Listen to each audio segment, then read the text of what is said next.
Welcome to the Kumar Dev educational. दलित साहित्य के पुरोहित ओम प्रकाश वाल्मीकि। हिंदी दलित साहित्य में कुछ ऐसी बहस करते रहने की परंपरा विकसित की जा रही है जिस का कोई औचित्य नहीं रह गया है। ये बहसें मराठी दलित साहित्य में खत्म हो चुकी हैं, लेकिन हिंदी में इसे फिर नए सिरे से उठाया जा रहा है।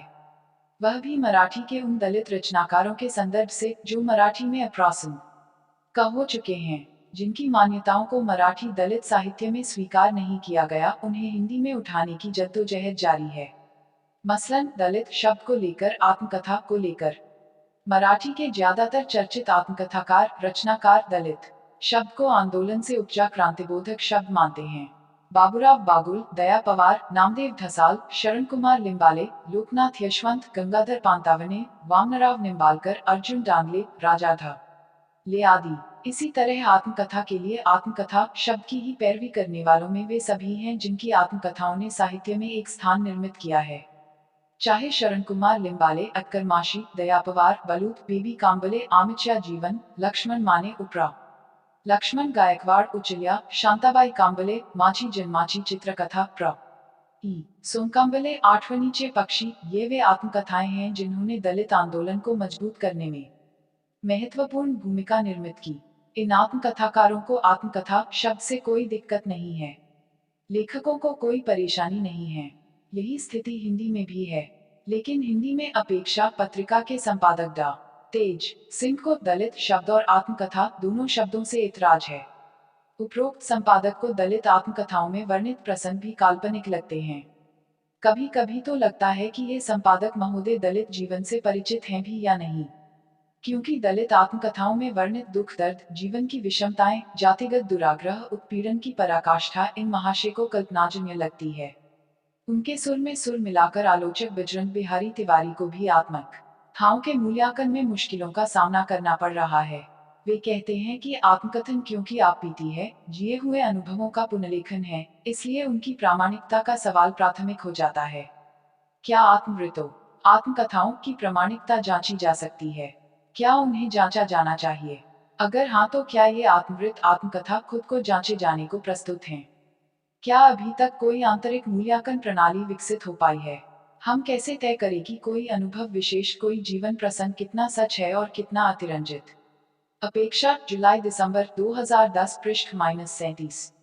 बजरंग बिहारी तिवारी के ये सवाल कितने जायज है कितने नहीं, इसे पहले यह कर लिया जाए तो ज्यादा बेहतर होगा, क्योंकि यह सिर्फ लेखक की अभिव्यक्ति पर ही आक्षेप नहीं है, बल्कि इस विधा को भी खारिज करने का षड्यंत्र दिखाई दे रहा है।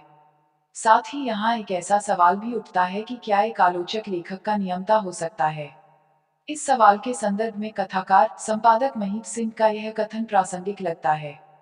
डा महीप सिंह का कहना है कि हिंदी संसार के दो जातीय गुण हैं, जैसे ही कुछ सफलता और महत्ता प्राप्त करता है, वह एक मठ बनाने लगता है। कानपुर की भाषा में ऐसा व्यक्ति गुरु कहलाता है। साहित्य क्षेत्र भी इसका अपवाद नहीं है।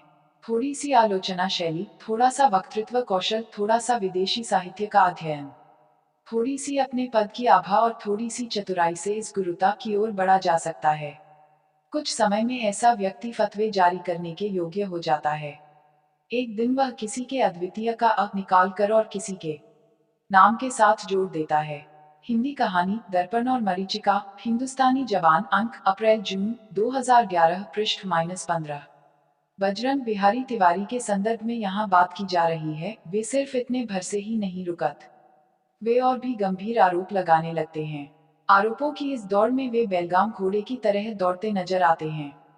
वे कहते हैं, विमर्श को चटकीला बनाने का दबाव, अपनी वेदना को खास बनाने की इच्छा किन रूपों में प्रतिफलित होंगे?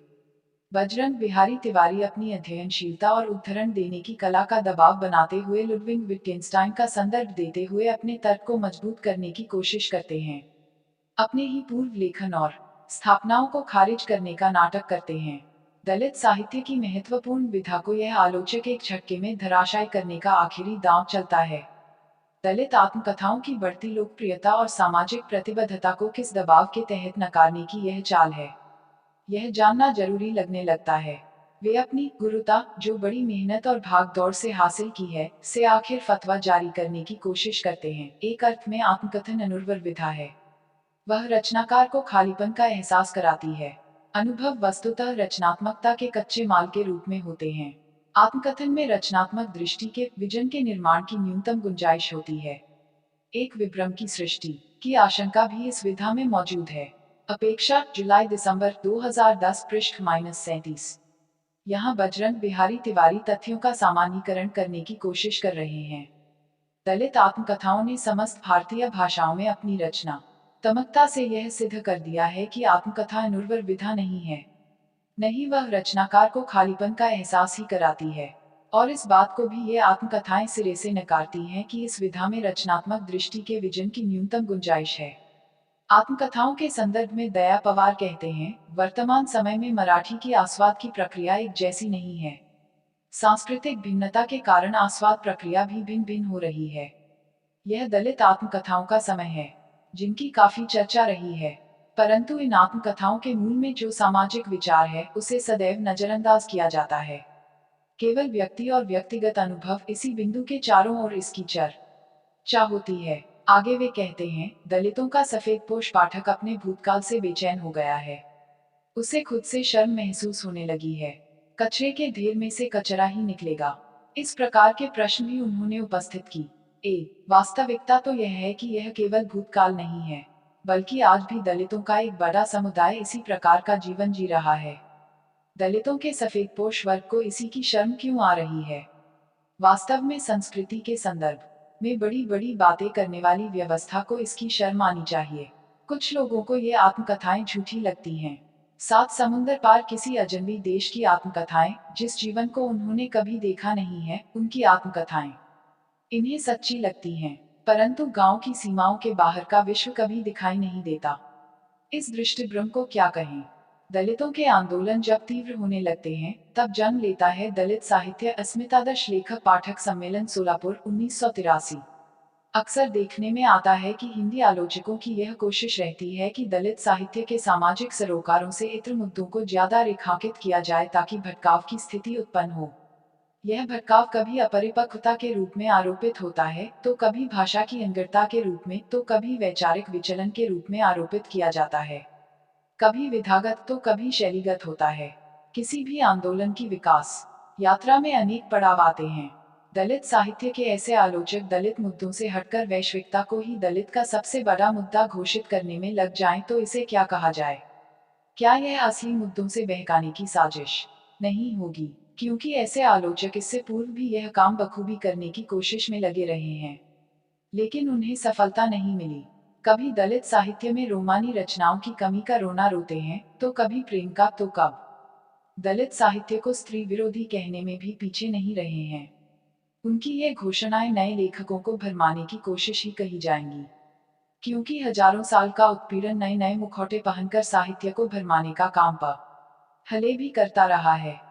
ये लुभावने और वाक्चातुर्य से भरे हुए जरूर लगते हैं, लेकिन इनके दूरगामी परिणाम क्या होंगे इसे जानना जरूरी है। आंदोलन की इस यात्रा में भी ये पड़ाव आए हैं।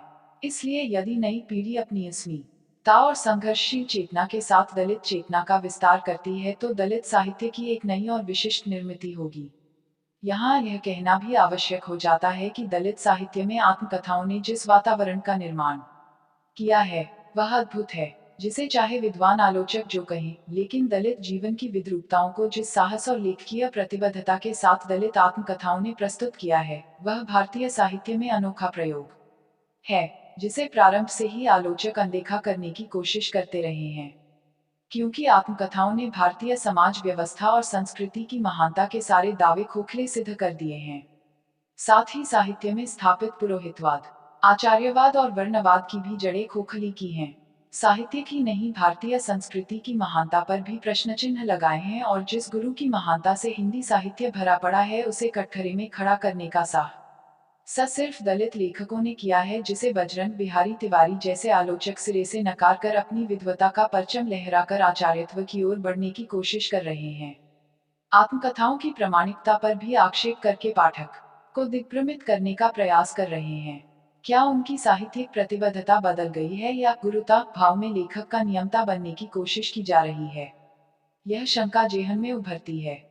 यहाँ मेरा बजरंग जी से सीधा सवाल है, दलित साहित्य स्त्री विरोधी नहीं है। यदि कोई लेखक इस तरह के विचार रखता है तो आप उसे किस बिना पर दलित साहित्य कह रहे हैं? सिर्फ इसलिए कि वह जन्ना दलित है? मेरे विचार से दलित साहित्य की अंतःचेतना को पुनः देख लें। डा अंबेडकर की वैचारिकता में कहीं भी स्त्री विरोध नहीं है, और दलित साहित्य अंबेडकर विचार से ऊर्जा ग्रहण करता है, जिसे सभी दलित रचनाकारों ने, चाहे वे मराठी के हों या गुजराती, कन्नड़, तेलुगु या अन्य किसी भाषा के। यदि कोई जन्ना दलित स्त्री विरोधी है और जाति व्यवस्था में भी विश्वास रखता है, तो आप उसे दलित लेखक किस आधार पर कह रहे हैं? यह दलित साहित्य की समस्या नहीं है, यह तो समानसिकता की समस्या है जो आप जैसे आचार्य विकसित कर रहे हैं। समाज में स्थापित भेदभाव की जड़ें गहरी करने में साहित्य का बहुत बड़ा योगदान रहा है, जिसे अनदेखा करते रहने की हिंदी आलोचकों की विवशता है, और से महिमा मंडित करते जाने को अभिशप्त हैं। ऐसी स्थितियों में दलित आत्मकथाओं की प्रामाणिकता पर प्रश्न चिन्ह लगाने की एक सोची समझी चाल है, बल्कि यह साहित्यिक आलोचना में स्थापित पुरोहितवाद है जो साहित्य में कुंडली मारकर बैठा है। हिंदी साहित्य को यदि लोकतांत्रिक छवि निर्मित करनी है तो इस पुरोहितवाद और गुरुडम से बाहर निकलना ही होगा। यदि वह ऐसा नहीं करता है तो उस पर यह आरोप तो लगते ही रहेंगे कि हिंदी साहित्य यह आज भी ब्राह्मणवादी मानसिकता से भरा हुआ है, अपने सामंती स्वरूप को स्थापित करते रहने का मोह पाले हुए है। Thanks for watching. Like, share and subscribe.